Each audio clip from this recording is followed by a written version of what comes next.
ಇನ್ನು ಮಲೆನಾಡಿನಲ್ಲಿ ಮುಂದುವರೆದ ವರುಣ ಆರ್ಭಟ. ಶಿವಮೊಗ್ಗ ಜಿಲ್ಲೆಯಲ್ಲಿ ಮಾಸಿದ ಬರದ ಛಾಯೆ, ತಗ್ಗಿದ ಮಳೆ, ಕೃಷಿ ಚಟುವಟಿಕೆಯಲ್ಲಿ ರೈತರು ಭಾಗಿಯಾಗಿದ್ದಾರೆ.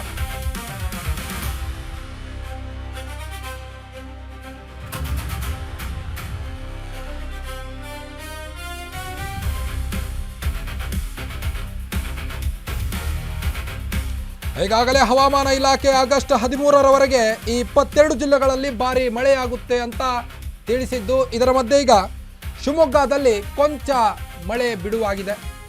ಮಾಸಿದ ಬರದ ಛಾಯೆ, ತಗ್ಗಿದ ಮಳೆ, ಕೃಷಿ ಚಟುವಟಿಕೆಯಲ್ಲಿ ಈಗ ಕೃಷಿಕರು ನಿರತರಾಗಿದ್ದಾರೆ. ಕಳೆದ ಒಂದು ವಾರದಿಂದ ವಿಪರೀತ ಮಳೆ ಆಗ್ತಾ ಇತ್ತು. ಇದೀಗ ಮಲೆನಾಡು ಭಾಗದಲ್ಲಿ ಮಳೆ ಕೊಂಚ ಇಳಿಮುಖವಾಗಿದೆ. ಹೀಗಾಗಿ ರೈತರ ಮುಖದಲ್ಲಿ ಸಂತಸ ಮೂಡಿದ್ದು ಕೃಷಿ ಚಟುವಟಿಕೆಗಳಲ್ಲಿ ಭಾಗವಹಿಸ್ತಾ ಇದ್ದಾರೆ. ಹೀಗಾಗಿ ಭತ್ತ ನಾಟಿ ಮಾಡಲು ರೈತರು ಮುಂದಾಗಿದ್ದಾರೆ. ಮಳೆ ಇಲ್ಲದೆ ಕೆಲವೊಂದಿಷ್ಟು ಜಿಲ್ಲೆಗಳು ಕಂಗೆಟ್ಟಿದ್ವು. ಈಗ ಶಿವಮೊಗ್ಗ ರೈತರ ಮುಖದಲ್ಲಿ ಮಂದಹಾಸ ಮೂಡಿದೆ.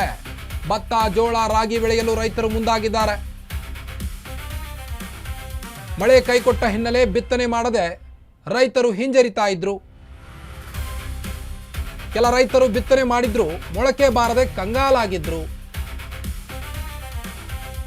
ಆದರೆ ಈಗ ಈ ಮಳೆಯಿಂದ ಕೊಂಚ ನಿರಾಳರಾಗಿರುವಂತ ರೈತರು ಆಗಸ್ಟ್ 13ರವರೆಗೆ ಈ 22 ಜಿಲ್ಲೆಗಳಲ್ಲಿ ಮಳೆಯಾಗುತ್ತೆ ಅಂತ ಒಂದು ಕಡೆ ಹವಾಮಾನ ಇಲಾಖೆ ತಿಳಿಸಿದೆ.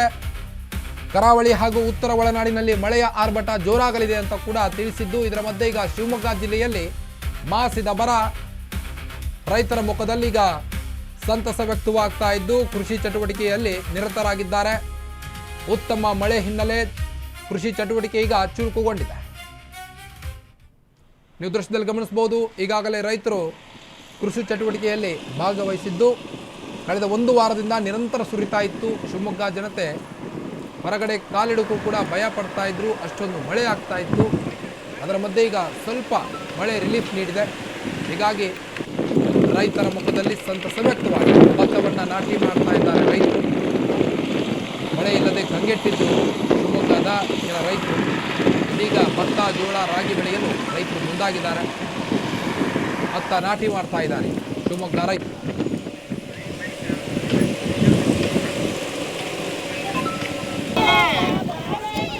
ಈಗಾಗಲೇ ವರುಣಾರ್ಭಟಕ್ಕೆ ಕರುನಾಡು ಸಂಪೂರ್ಣ ತತ್ತರಿಸಿದೆ. ಅಲ್ಲಲ್ಲಿ ಡ್ಯಾಮ್ಗಳು ಕೂಡ ತುಂಬಿ ಹರಿತಾ ಇದೆ, ಜಲಪಾತಗಳು ಕೂಡ ತುಂಬಿ ತುಳುಕ್ತಾ ಇವೆ. ಆದ್ರೀಗ ಮಳೆಯಿಂದ ಕೊಂಚ ಶಿವಮೊಗ್ಗ ಜಿಲ್ಲೆ ನಿರಾಳವಾಗಿದೆ. ಮಲೆನಾಡು ಪ್ರದೇಶ, ಅತಿಯಾಗಿ ಮಳೆಯಾಗುತ್ತೆ.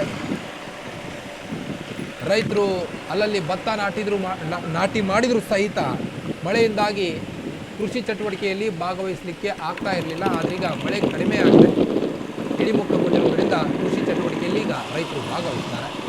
ಗಮನಿಸಬಹುದು, ಉತ್ತಮ ಮಳೆ ಹಿನ್ನೆಲೆ ಚುರುಕುಗೊಂಡಿದ್ದಾರೆ ಈಗ ಕೃಷಿ ಚಟುವಟಿಕೆಯಲ್ಲಿ ರೈತರು.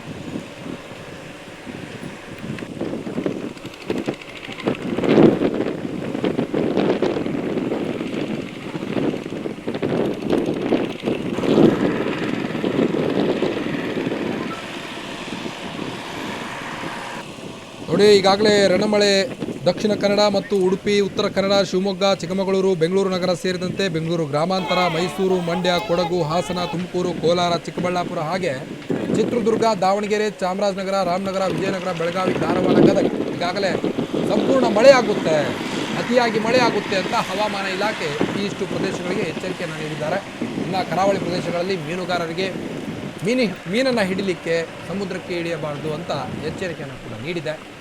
ನದಿ ಪಾತ್ರದ ಜನರಿಗೂ ಕೂಡ ಎಚ್ಚರಿಕೆಯ ಗಂಟೆಯನ್ನು ನೀಡಿದೆ ಹವಾಮಾನ ಇಲಾಖೆ. ಇದರ ಮಧ್ಯೆ ಈಗ ಮಲೆನಾಡಿನಲ್ಲಿ ಕೊಂಚ ಮಳೆ ತಗ್ಗಿದೆ. ಹೀಗಾಗಿ ಕೃಷಿ ಚಟುವಟಿಕೆಯಲ್ಲಿ ರೈತರು ಭಾಗಿಯಾಗಿದ್ದಾರೆ.